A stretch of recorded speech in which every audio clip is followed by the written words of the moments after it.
The sex addiction debate rages on. And that's not the only thing that's raging on. You feel me? No, you don't.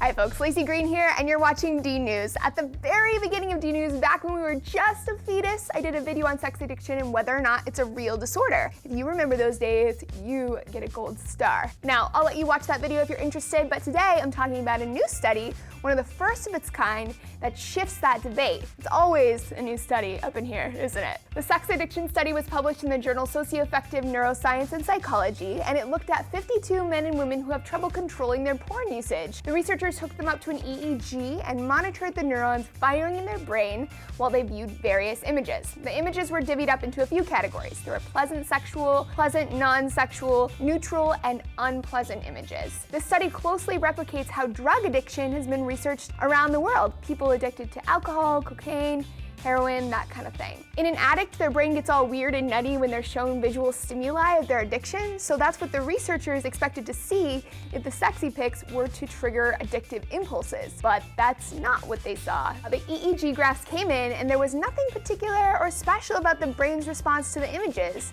The neural activity didn't look like what you expect to see of someone who's an addict. It was no different than someone who has a high libido. So that's an interesting thingy. Does this mean that sex addiction has been debunked for good and we can wave it bye-bye?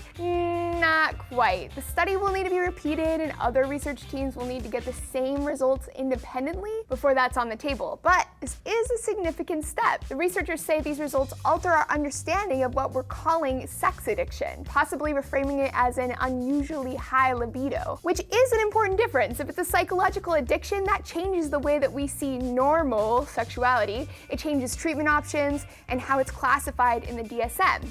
And FYI, the new DSM refrained from a yay or nay on sex addiction as a disorder because they say it needs more research. What's surprising to me is that in all this hubbub about sex addiction for the past 25 years, nobody thought, hey guys, maybe we should actually try to study this. Science people. It helps you learn a thing. If this is all very confusing for you and you're like, Laci, I have no idea what's going on. Where am I? What's sex addiction? Just shh, watch my other video.